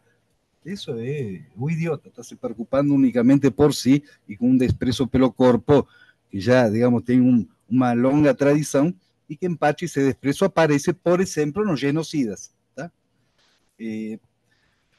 Digo, são linhas abstratas se chamam, né? Absolutamente inorgânicas, no sentido de afetações. São elas as que estão me fazendo falar, né? Pela afeição, né? Do que este livro, como dispositivo, faz e como conecta multilateralmente com muitos platós de vida. Não é só, digamos, um campo de produção intelectual. Para mim, estas são crônicas de práticas revolucionárias. Crônicas de práticas revolucionárias. Não são um grupinho aí, né, de intelectuais de esquerda cool, né, que nunca estiveram, sei lá, na paulada com a polícia num protesto. Desculpe que seja tão claro, tá? Porque eu acho que é indispensável, não é, esse otimismo da prática, né? O Basaglia, quando esteve aqui, saiu de voadora, né, na Barbacena, não andou pedindo permissão, né, para entrar, não é assim? Eu fui processado por entrar no Chuquiri e quebrar propriedade pública, no ano 88, 89, algo assim, né? Então, são práticas, né? Aqui é muito interessante como, muitas vezes, a prática das insurgências e das rebeldias, né, de quem as faz, né? É dizer, nessa dimensão de uma praxe, que isso é basagliano, é definitivamente basagliano, né? Necessariamente tem que ser, digamos, atacado, né, como uma vulgaridade violenta. Compreende isso? E também te desaparecem por isso. Os defensores dos direitos humanos te desaparecem porque você quebrou uma porta porque havia cera fortes. Em algum momento você é um violento. Não é o manicômio que extermina a vida coletiva e a vida, né, das pessoas. A pessoa que invade o manicômio, né, para denunciar a cera forte, bom, e assim sucessivamente, né? Se hoje se entra num debate frontal, né, do que, vamos dizer assim, das forças que operam nos campos intelectuais e vai desvendando as contradições, implicando-se dentro dessas contradições, você é desaparecido. E não pelo bolsonarismo. Bolsonarismo também. Bom, aqui o queridíssimo Milton, amigo de anos, de muitos anos, né, Milton? Está me dizendo favor encerrar. Então, eu encerro por aqui. Muito obrigado.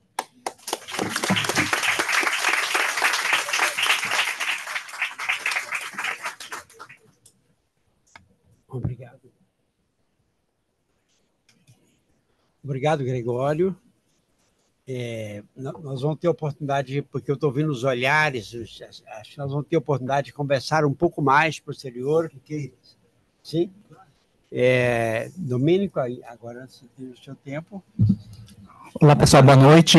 Primeiro, agradeço muito o convite do CRP. principalmente do Henrique, que me convenceu a vir, porque eu estou com uma situação familiar de saúde assim, um pouco delicada, minha esposa já está melhor, né, mas aí eu meio que não viajo mais para evento, viajo muito pouco, né, mas esse é um evento que eu tinha que vir, tanto em memória ao Gregório, e principalmente por essa obra que para mim era uma espécie de elo perdido, né, o que aconteceu, porque isso nunca foi publicado, onde foram essas fitas, por que o Guattari veio em 81 e não em 78? Então, eram muitas questões que eu tinha, enquanto estudioso do tema, né, e a Kelly, né, com a tese dela, ela sabe que os esquizoanalistas estudam muito, né, tem que estudar muito, a gente queria saber, né, e publicar, e para mim era um sonho, primeiro, ler o texto, e um sonho maior, participar como na revisão técnica, né, então agradeço muito a Margarete por ter me incluído, né, e eu nunca imaginei que poderia participar de uma obra assim tão importante, que sempre foi muito importante para mim, e também, de certa forma, foi um processo de fazer um certo luto com o Gregório, porque a gente começou a trabalhar, o Gregório já estava adoecido, né, veio a falecer rápido assim, né, no começo do trabalho, então era um modo da gente poder ir conversando com ele, e, claro, né, sempre tentando elaborar um pouco esse luto, né, essa falta do corpo presente, mas as ideias muito pungentes ainda, né. Mas aí eu estava pensando no simpósio, né, 78 foi o ano que eu nasci, inclusive, né, no âmbito não só da América Latina, no âmbito brasileiro, e também isso é mais algo apagado da história brasileira, foi o primeiro evento PSI, né, evento PSI multitudinário, com mais de 1.000 pessoas, que era crítico ao sistema e crítico às instituições. Eu falo isso porque eu sou estudioso da psicologia política também, então a gente sempre fala, a Associação de Psicologia Social foi criada em 80, a psicologia política teve o livro Psicologia Política Latino-Americana, publicado em 87, na Venezuela, né, pela Marisa Monteiro.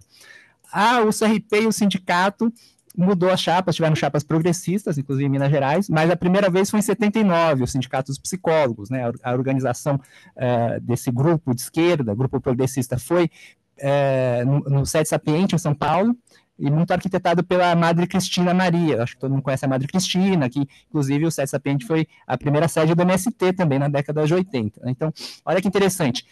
Em 79, a gente tem uma chapa no Sindicato de São Paulo que traz um grupo de esquerda, em 80 no CRP São Paulo, depois em Minas também, mas em 78, né, em plena época da ditadura, o Gregório e seus dois companheiros, precisaram trabalhar em 77, fazem essa máquina de guerra, como o Casi colocou, no Copacabana Palace, então, nos hotéis mais chiques do Rio de Janeiro, mas, obviamente, num período de ditadura, um período de ameaças, o Gregório não só recebia ameaças no Brasil, como recebeu muitas na Argentina, inclusive eventos que ele podia ter sido realmente assassinado, né? Então, no âmbito da história da psicologia, a gente tem que sim colocar esse Congresso do IBRAPSE como um grande marco, né, um grande marco em relação ao evento multitudinário crítico em tempos de ditadura, e obviamente temos que lembrar que vivemos tempos difíceis agora, né, então a gente não pode só ser uma coisa de memória, né. Então, 78 no Brasil também eram tempos de novos ventos para a política, né, então a gente tinha a discussão da anistia, as comunidades eclesiais de base, toda a questão da redemocratização que estava vindo, e a psicologia se transformou com isso, mas a psicologia a gente sabe que era ainda é bastante retrógrada, ainda acredita nesse mito da neutralidade, ou então a distinção entre teoria e política. Então, assim, teoria é uma coisa, política é outra. Prática profissional é uma coisa, política é outra. Eu falo isso da história porque o meu mestrado foi sobre a história das entidades políticas de psicologia em São Paulo, que era o sindicato e o conselho. Eu entrevistei os antigos conselheiros sindicalistas, e na década de 70 eles falavam assim, o que a gente faz é teoria e técnica, a política fica para fora. Então, essa foi a solução de compromisso dos conselheiros sindicalistas daquela época para não se envolverem com questões que eram críticas ao Estado. Só que, infelizmente, a própria psicologia social brasileira também utilizou essa saída. E aí quem que falava assim, ciência é uma coisa, política era outra, é o grande best-seller da psicologia social, que é o Haroldo Rodrigues. Né? Então, quando a gente vai em qualquer sebo de livros, encontra aquele livro Psicologia Social, está na 60ª edição, sei lá qual que é, e é um livro assim que eu não gosto, mas o Haroldo Rodrigues, ele era um cara muito despolitizado. Assim, e inclusive quando deu o golpe no Chile em 73, só uma digressão, né? Havia uma organização de uma sociedade transdisciplinar de psicologia social, que era uma espécie de plano Marshall dos Estados Unidos, que eles queriam americanizar a psicologia social na Europa, isso é verdade, né? Então, inclusive, a Marinha norte-americana financiava os congressos dessa sociedade internacional, né? Mas é muito interessante que deu o contrário, né? Na verdade, europeizou a psicologia social. E aí um dos contatos no Brasil era Haroldo Rodrigues. Aí o Moscovici, né, o romeno francês, preocupado com o golpe no Chile, né, ele perguntou assim, e aí, Haroldo, como é que está a questão do Chile e o nosso companheiro professor de psicologia social? Aí o Haroldo dá uma resposta bem escrota, né? Eu uso essa palavra porque foi uma resposta bem escrota. Falou assim, isso é problema dele, mas a nossa ciência não se envolve com política. Então, mostrando assim o total não solidariedade com os companheiros. E nesse livro, que não foi traduzido em português, né, do Moscovici e da Marková, né, tipo uma história secreta de uma associação da psicologia social, eles não falam mal de ninguém. Aí só do Haroldo Rodrigues que falam mal, né? Mas o que eu estou contando essa história é porque a gente traz, né, é uma herança, essa cisão, teoria técnica da política. Mas eu sempre brinco com meus alunos, eu falo assim, um dia eles vão criar a droga Soma, a droga do bem-estar, né? Eu sempre brinco, a gente vai criar o Soma, e a gente vai tomar o Soma, vai ficar bem, vai ficar feliz, etc. Isso vai acabar com os nossos problemas? Claro que não, né? Essa super droga não vai acabar com machismo, sexismo, racismo, dominação, abuso de poder, né? Então, obviamente, a psicologia social, a psicologia política, a esquizoanálise sempre vão ser importantes, porque a gente tem questões políticas que produzem sofrimento, né? A gente vai reduzir tudo ao bem-estar, não tem como. Então, vejo o congresso do IBRAPSE como essa marca, essa ruptura da cisão entre teoria técnica e política, porque eles politizam tudo, né? Politizam as instituições, não só a saúde mental, tem a sexualidade como instituição, as prisões, a linguística, tem muitos textos de linguística também, e obviamente a psicanálise, essa grande crítica à psicanálise, porque é um pouco o que ocorre, né? Não só a família, né? O manicômio, a psicanálise se tornou um manicômio, né? A gente vem das associações, as estratificações de poder, a relação que a gente tem com os analistas de datas, é uma coisa, assim, horrorosa, né? Eu fico pensando, nossa, por que a gente vai se subjugar tanto a essas pessoas, né? Só porque tem um suposto poder, né? E o Congresso do IBRAPSE, nessa análise institucional da vida, né? E das instituições que reproduzimos e da teoria e da técnica, ao meu ver, né, politizou e trouxe uma ruptura epistemológica que influenciou muitos de nós para depois, né? Então, toda essa escola do Rio de Janeiro, de análise institucional, de esquizoanálise, Minas Gerais, né? Minas Gerais eu vou comentar um pouco no final, né? Porque Minas Gerais até era um pouquinho anterior, se a gente pensar, mas é muito interessante que a gente não pode ignorar, né, essa questão do IBRAPSE, mas a gente sabe que na psicologia social e política, às vezes o pessoal tem preconceito, né, com a psicanálise, a psiquiatria, então tem esse certo apagamento, né, e até o Casi fala muito apagamento, não só o Barenblit, o próprio Pichot Rivière também, ele é apagado de uma história, de uma psicologia crítica, né, mas o Pichot Rivière, ele não era um mero psicanalista, né, depois até foi expulso da sociedade de psicanálise, fazer outras coisas, tinha uma relação com a reforma psiquiátrica, e etc. Né? Bom, então, eu falei um pouco da importância histórica, né, a importância pessoal e a importância para hoje. Né? Acho que essa importância para hoje é algo que o Gregório sempre fez, né, pensar esse congresso como dispositivo, como máquina de guerra, né, como o Casi está colocando. Então é importante, né, a gente desinstitucionalizar os congressos, né, desritualizar, que às vezes é uma coisa assim paralisante, colonizatória, né, e, claro, abro um parênteses, o Congresso ele é situado historicamente, então ele é um pouquinho sexista ainda, né, ele não tem questões de discussão racial, ou muito pouco, mas a gente sabe que tudo é passo a passo, né, tudo a gente tem que construir pouco a pouco, mas os homens acabam tendo uma função um pouco maior, né. Mas aí eu vejo que o Congresso opera como as máquinas do nosso querido Barenblit, né, a tarefa destrutiva, de raspagem, demolição. Eu acho que o Gregório tinha algo que o tornava popular e impopular, que é essa coragem da verdade, né, essa parresia, essa contundência que lhe causou alguns inimigos também. Né? Mas acho que isso é um ensinamento para a gente, que a gente possa discutir contundentemente ideias, ações, práticas, sem que a gente fique alvo do ressentimento. O Domênico falou mal da psicanálise, então não gosto do Domênico. Não, estamos discutindo enunciados, estamos trabalhando a potência do pensamento. Acho que o Gregório nos ensina muito isso, né? Então, a primeira questão, essa raspagem, essa descodificação, a destruição do pensamento dogmático. Creio que uma das tarefas, né, uma das obras do Gregório é isso, destruir o dogma. Né? Lembrando, né, a psicologia não é religião, a psicologia não deve ser a estratificação do dogma, mas sim, a psicologia deve estar relacionada com a potência da vazão do desejo, mas a potência da vazão do desejo que não vai apenas fazer todo mundo feliz, porque essa vazão do desejo pode ser catastrófica também, né? Jogar ao abismo, né? Então acho que é muito da coragem do Gregório fazer essas experimentações. Mas a segunda tarefa, né, não só destrutiva, tem essa tarefa positiva, que o Gregório sempre busca conectar esses diferentes fluxos de várias materialidades para operarem juntos.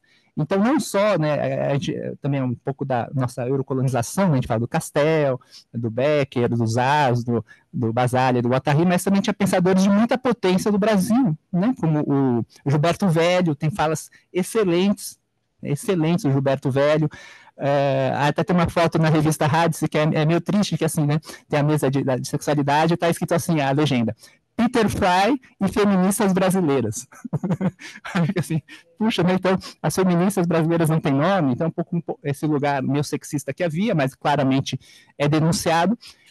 E essas discussões da sexualidade como instituição são muito recentes e muito importantes.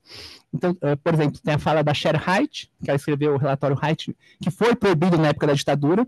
Então, ela discute, né, prazer, sexualidade feminina, numa desconstrução do sexismo e do machismo. E aí tem uma hora, é muito interessante, que ela abre para pergunta, aí uma pessoa do público pergunta assim: mas é possível ser feliz sem um homem? É possível a mulher ser feliz sem um homem? Aí ela falou assim: eu acho que ou você não leu meu livro ou não entendeu nada do que eu disse, né? Mas eu fiquei pensando, nossa, essa é uma pergunta que apareceria hoje também, né? Apareceria hoje. Então eu vejo que o conteúdo que traz é um conteúdo muito recente que a gente tem que atualizar, temos que ler, e o Gregório, ele articula essa segunda tarefa positiva, pensando como que essa diversidade, essa heterogeneidade opera junto. E isso é muito importante para a gente, porque muitas vezes a gente pensa assim, a gente tem que ser igual, o nosso grupo tem que pensar igual para atuar junto. E o Gregório, tal como o Pichon, ele fala não, né? Quanto mais diferente os elementos forem, isso eu estou falando mais do Pichon, né? E maior homogeneidade na tarefa, mais coisas podemos produzir. E, então, num mundo polarizado que a gente vive, né? É claro que a gente tem dificuldade, né, para se relacionar com o bolsonarista, ou gente que gosta do Milei na Argentina, mas é uma lição, né, como que a gente consegue operar com a diferença e com a contundência e a violência, né, que a diferença pode trazer, né. Então eu vejo esse congresso, que já propunha, né, isso que os movimentos decoloniais estão trazendo, está muito na moda, né?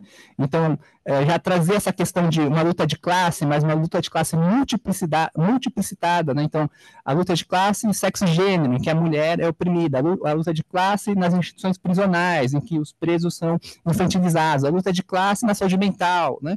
Então, muito antes dessa interseccionalidade que a gente vem falando hoje, havia uma transversalidade dessas lutas políticas que o Congresso trazia, lutas políticas e sociais, e que são mais urgentes do que nunca, né? E obviamente, trazendo essa questão de uma autoanálise generalizada e uma luta, né, contra os autoritarismos e fascismo. Mas aí, abrindo outro parênteses, né, o Guattari, ovacionado, todo mundo gostava da crítica dele. Aí o Chaim Samuel Katz, né, que foi um dos organizadores, que ficou pé da vida. Né? Aí tem a fala dele é muito legal. Ele fala assim: eu tenho vergonha de falar aqui, que vocês estão detonando a psicanálise.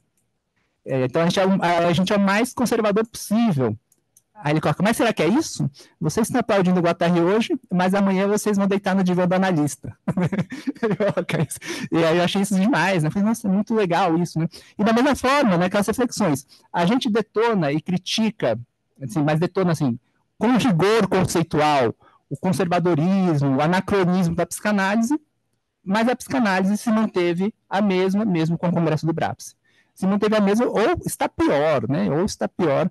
É claro, não estou falando dos psicanalistas críticos, do pessoal que está juntando várias coisas, mas o conservadorismo das instituições tradicionais é um pouco arrepiante, né?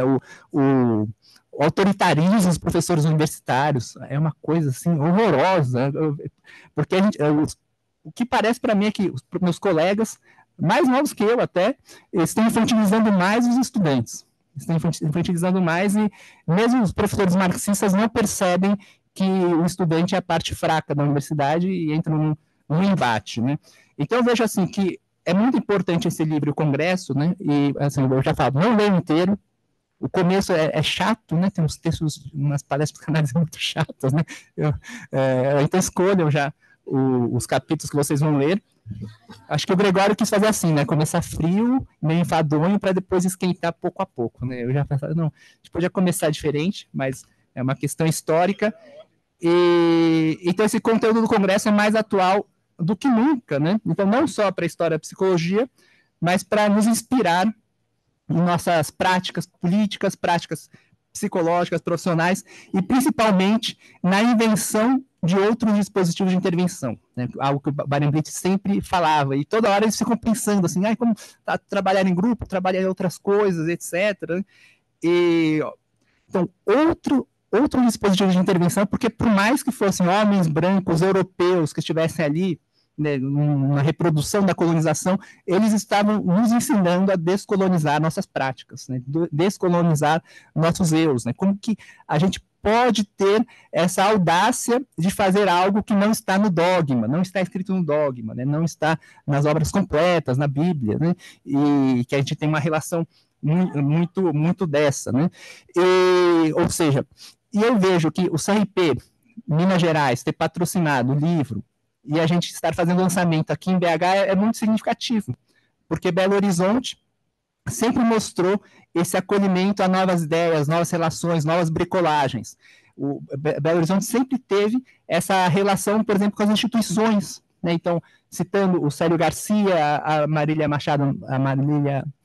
Mata Machado Novaes, como professores importantes, né, que articularam psicanálise e instituições, trouxeram de La Passade para o Brasil, né, para BH em 73, né, se eu não me engano, para fazer uma análise institucional na FMG, e depois as outras ramificações, né, a psicossociologia em BH, em que trouxe né, o Henriquez para cá várias vezes, o Golejac, aí depois o Gregório ficar aqui e ter essa proliferação fúngica, né, como o caso eu acho que faz né, entre os mineiros, né, eu vejo que Minas Gerais é um lugar muito profícuo para essas experimentações em que a gente rompa os dogmatismos e consiga ter esse exercício de um pensamento potente e uma prática experimental, né, uma prática experimental que a gente vai construindo a partir disso que o Gregório tinha muito carinho, que é um ecletismo superior, né, como que a gente consegue ser eclético com rigor,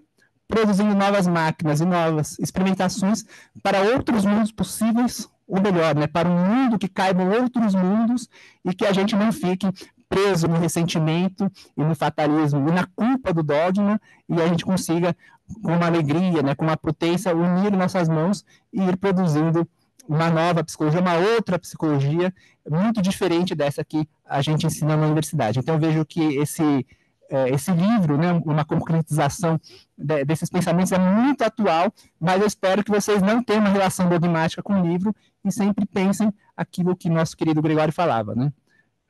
O esquizodrama como um convite à inventividade, um convite à potência e que a gente vá produzindo junto com os nossos coletivos, né? Que também um problema é esse, né? A produção de novos personalismos, não só na esquerda como na academia, mas como a gente consegue criar essas redes, essas tramas, porque o caminho é árduo, o caminho é difícil, e a gente vê no cenário macropolítico muito ruim para o futuro, né? E no presente da Argentina, mas a gente não pode se deprimir pelo macropolítico, pelo Estado, mas sim criar essas máquinas de agenciamento, e que o Gregório nos ensinou muito, e por isso que eu vejo que mesmo desencarnado, né, o Gregório sempre nos ensina muito, e então é uma alegria estar falando essas palavras para vocês. Obrigado.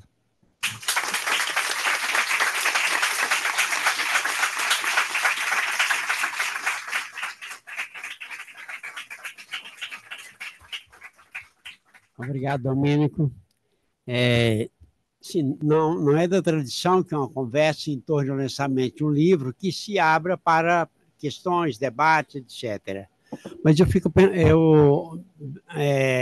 daqui, prestando atenção quando falavam, eu acho que há muitas pessoas que querem se manifestar, não apenas a professora, que acho que tem um lugar que você esteve nesse evento, você queira se manifestar, mas também outras pessoas que queiram fazer perguntas. Não necessariamente fazer uma pergunta que tem que correr toda a mesa, mas pode fazer uma pergunta mais dirigida, uma fala ou outra, que talvez a gente pode viabilizar melhor o tempo.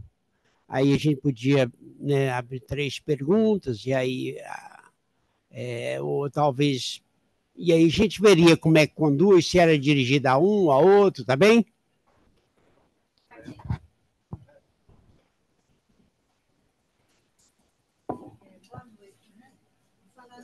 Para a mesa e para esses jovens que estão aí, que alegram o coração da gente. Né?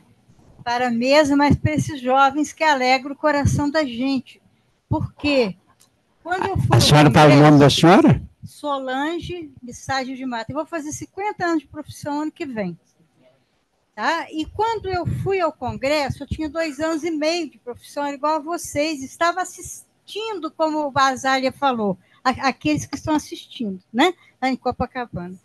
E o que acontece? Quando eu terminei meu curso, meu primeiro emprego foi no hospital psiquiátrico, em Vitória, 900 doentes, 900.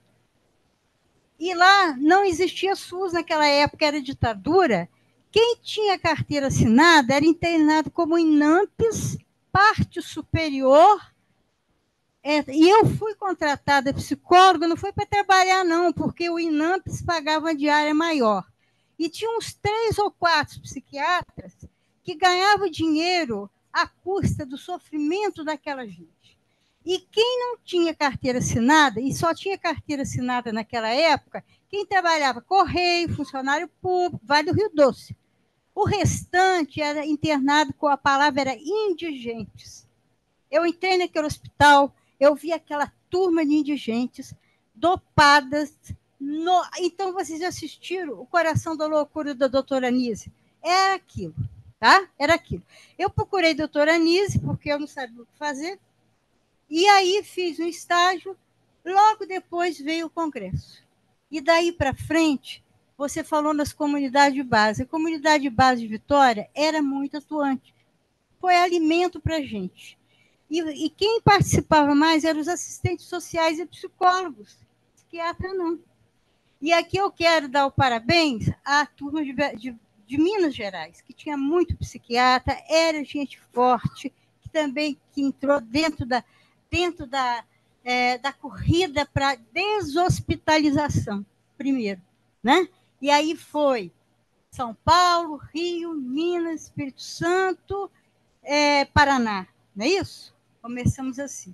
E aí, vocês, com isso aqui, eu quero agradecer muito, que nós só podemos transformar o complexo cultural que está aí, desse povo sofrido, só com a memória. Sabia? A memória vai nos ajudar a continuar transformando. Então, muito obrigada, muita emoção, tá? Agradecer tudo isso. E vocês, obrigada, continuem.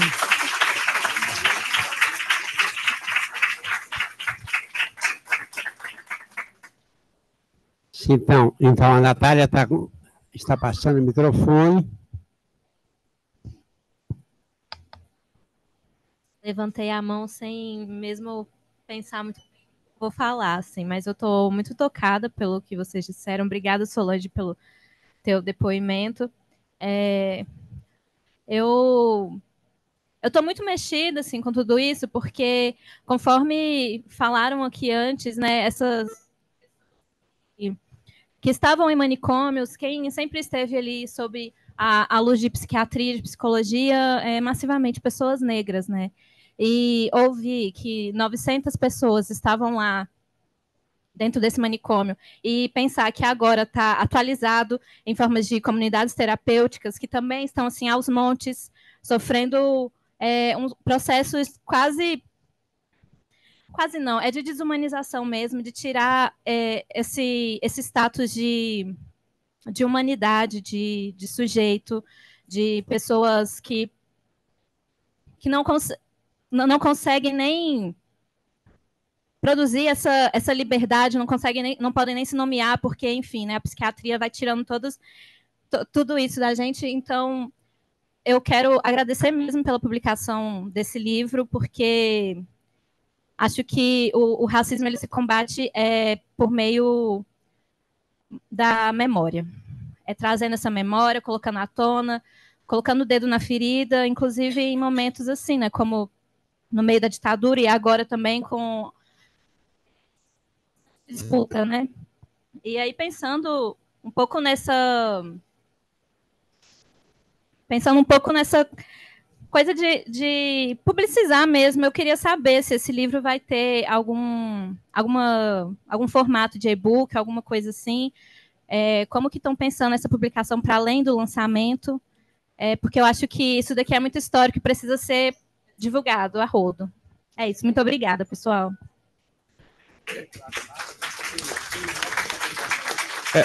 Qual que é o seu nome, por gentileza? Professor Liz, né? Ô, Liz, o livro está disponível em PDF, né? O pessoal disponibilizou, né, amanhã, né, no site do CRP. Então, a partir de amanhã, com o boletim, né, do CRP, junto com as notícias do CRP, vai estar o PDF lá disponível para download. Obrigado. Boa noite a todas, todos.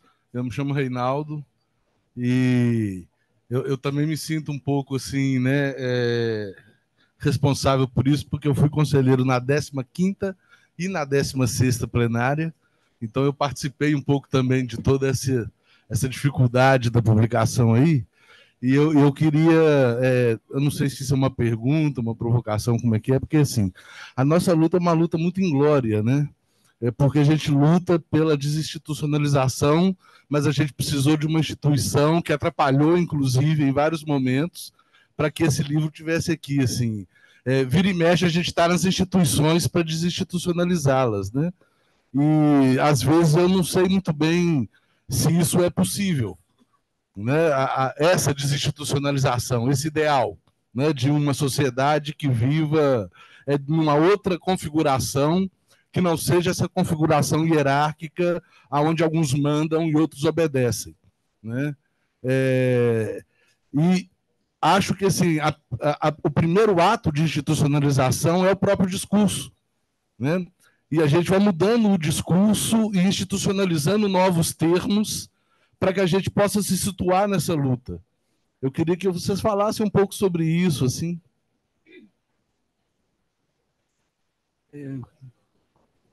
Boa noite, meu nome é Ernesto Venturini. Quero expressar primeiro um maravilhoso agradecimento pelo trabalho por este livro. Acho que é uma necessidade. Então, isto é um enriquecimento muito grande. Então, muito obrigado pelo trabalho que vocês realizaram. E agora, na emoção das coisas, quero fazer um depoimento. Eu trabalhei com Franco Basaglia, que era meu diretor, meu amigo, em Gorizia, em Trieste. Quero lembrar os anos 79. No 79, depois da lei da Itália, Franco estava em uma situação reflexiva, aquele que era o resultado estava conseguido, mas que poderia acontecer depois. Um momento muito crítico e reflexivo da sua vida. E naquela época o editor Einaudi fazia pressão para editar um livro, que na ocasião da Lei 180. E este livro já estava pronto, era o livro O Giardino dei Gessi, como é? O Jardim do Moreira, não? Que falo disso porque naquela época, para publicar este livro, onde onde eu fazia uma entrevista a Franco, ele fez a explicação, que é o último livro de Franco. Isso significou para mim e para ele encontrar-se muitas vezes durante naquele verão de 79. Praticamente toda noite, Franco, que estava também em crise com a situação familiar, ficava em Trieste e convidava toda noite para ficar com ele, a comer, a beber. Ele preparava espaguete com pimenta e a gente falava neste sentido. Ele deveria ir em Moçambique, porque estava envolvido em um projeto em Moçambique. E ele já foi no Brasil. Então, a gente encontrava-se. Ao final, ele falou, eu tenho que voltar para o Brasil. Você vai para o Moçambique, né? Porque temos que... Esta coisa, a África e a América Latina, naquela época, ele achava que era importante para ele. Então, naquela época, como nós encontrávamos para estudar o português. Como você pode ver, eu nunca aprendi português. Mas era uma excusa. Ernesto, bem, vamos comer, beber e aprender o português. Então, foi assim, por 2 meses, cada noite. Então, quero dizer isso. Ele, na conversa, ele ficava muito emocionado daquilo que encontrou no Brasil. Ele falava da importância, não para colonizar o Brasil, mas para aprender. Ele, olha, é um mundo maravilhoso, um mundo maravilhoso. Eu tenho necessidade de voltar. Então, você vai para o Moçambique. Então, isso foi.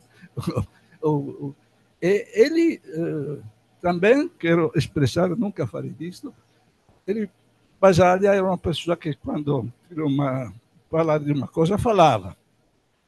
Ele teve uma ideia sempre muito crítica sobre o psicanalista. Mas, quando falava de Gregório, ele falava, não, Gregório é outra coisa. Gregório é um companheiro. É uma pessoa... Eu já conheci, encontrei Gregório na Itália antes daquele evento. Então, eu quero só testemunhar isso. A importância daquele evento, do 78 e do início de 79, esta intimidade com Basaglia foi antes que eu iria para o Moçambique, ele para o Brasil. Ele foi os últimos encontros entre nós. Este foi o último livro que ele escreveu. Ele realmente falava com muita emoção sobre a importância daquele que estava acontecendo na América Latina. Ele foi no México, mas achava que realmente ele experimentava um grande desejo de voltar no Brasil para ele, não para assim, ensinar alguma coisa. Só isto, como testemunhança. Então, este livro acho que é muito importante também, emocionalmente, como você pode entender, para manter esta memória necessária, que é importante. Obrigado. Obrigado, doutor. Escute, a não ser que haja alguém que tenha alguma coisa muito específica, a Estela que falar, porque em seguida nós vamos continuar a nossa conversa fazendo um lanche, quer dizer, se a mesa quiser se manifestar, etc., mas nós vamos ter um espaço lá fora, de um lanche lá fora, onde nós podemos continuar conversando. Né? Então, Estela. Obrigada, Milton. Eu estou muito emocionada com esse livro. Eu tinha uma expectativa muito grande desde que a gente soube que ele estava, né, em processo de produção. E, obviamente, também o que vocês disseram hoje, né, é muito mobilizador. Né? Eu queria pontuar algumas coisinhas. Eu fiquei morrendo de inveja de vocês que escutaram as fitas. Morrendo de inveja. E fiz muitas conexões aqui, porque o Basaglia, só estamos falando de 78, e me vem, obviamente, um livro em mente que é Psiquiatria Alternativa, contra o pessimismo da razão, o otimismo da prática, e um ulterior subtítulo que se chamava Conferências de Basália no Brasil.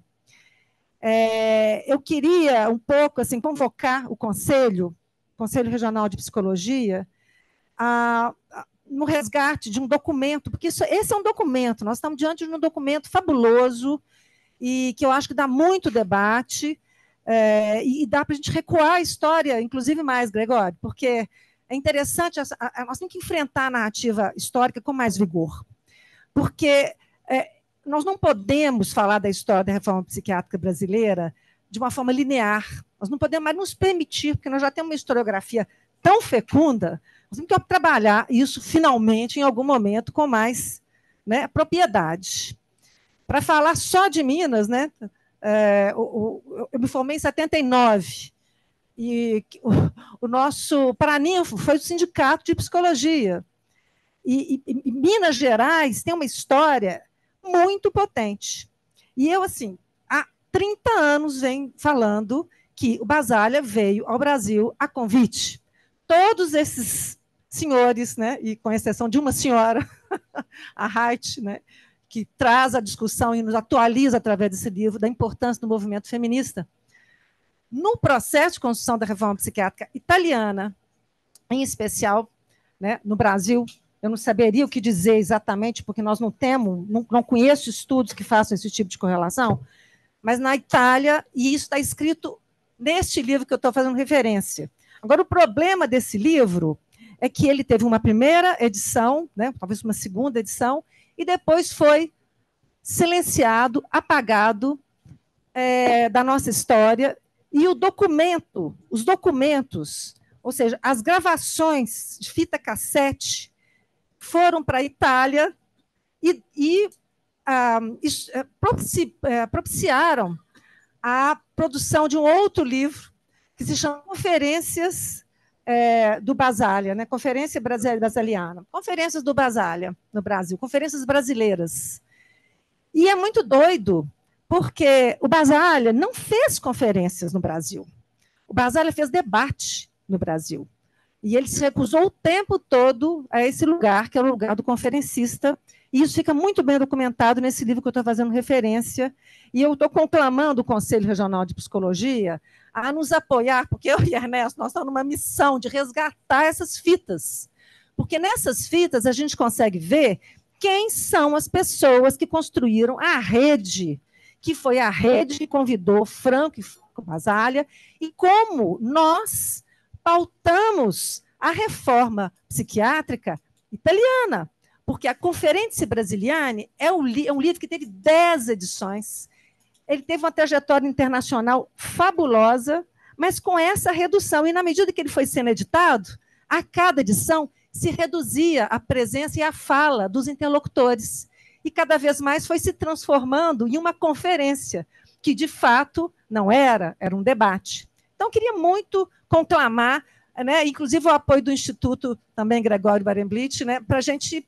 fazer essa empreitada, e queria muito também que vocês disponibilizassem, né, obviamente com todos os cuidados, né, que requer um documento histórico dessa importância. Eu acho que tem que ter um zelo, eu não sei como é que vocês estão pensando, né, na conservação desse material, para que ele possa ser escutado por outras gerações, né, um documento de grande relevância. Então, eu queria compartilhar com vocês assim, essa emoção de eu escutar, né, nas falas e entrever essa conexão com esse outro livro que nós já conhecemos, mas que também caiu no esquecimento, como também, eu acho que o Gregório me tocou muito nos apagamentos, né, resultantes, no apagamento da polêmica, no apagamento que esse livro é um documento, né, da nossa capacidade de construir na polêmica, no debate. E, no entanto, nós não estamos vivendo um momento de polêmica e de debate no campo progressista, no campo da esquerda. Nós precisamos de aprender a fazer isso novamente, né, de construir os fóruns que são necessários para a sustentação disso, né, para que não seja reduzido a um debate emocional. Mas a teoria de grupos também, eu queria sinalizar, e o institucionalismo, né, toda a discussão institucional foi apagada, e o Brasil tem uma maravilhosa produção nesse sentido, que remete aos anos 60, aos anos 70, né? E aí também eu acho que a gente tem que ter assim, muito zelo com as instituições, porque todas as instituições são contraditórias, e todas as instituições são palco de disputa, todas, né? E hoje nós estivemos abrindo a 12ª Semana de Saúde Mental da Universidade Federal de Minas Gerais. Eu acho que ali, né, onde eu já pude desenvolver muitas pesquisas, ali a gente também tem muitos personagens. A gente não pode, tem que aprender a não jogar fora a água com a criança. A gente tem que, na verdade, construir, é hora de construir parceria e entender que nós temos que ter muita cautela diante desse momento, porque a polarização que nós estamos referindo, eu acho, né, ela é falsa. Nós não estamos polarizados, nós sabemos disso, nós somos institucionalistas, sabemos disso, não é uma polarização. Nós estamos vivendo uma redução na nossa potência de expressão absurda em função dessa situação abismal, desse ataque, dessa guerra híbrida que nós sofremos recentemente.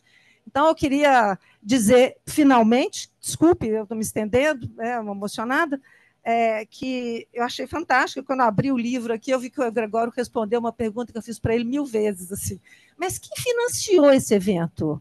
Quem financiou o evento? Não vou nem dizer, porque eu vou chamar vocês aí para essa curiosidade, né, de ver quem que financiou. Foi a Vale.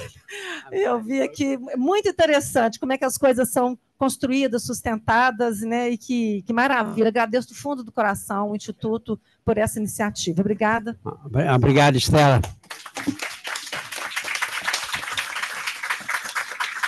Bom, se vocês estiverem em acordo, a gente pode continuar conversando lá em torno do lanche, hein? Como é que é? Você quer falar? Não. Pessoal, vamos fazer uma foto? Vamos. Gente, que fecha. Gente, muito obrigado. Vamos agradecer a presença de todos. Estamos convidando para um lanche aqui fora, onde nós podemos continuar as nossas conversas. Né? Muito obrigado. Gregório Berembu, presente.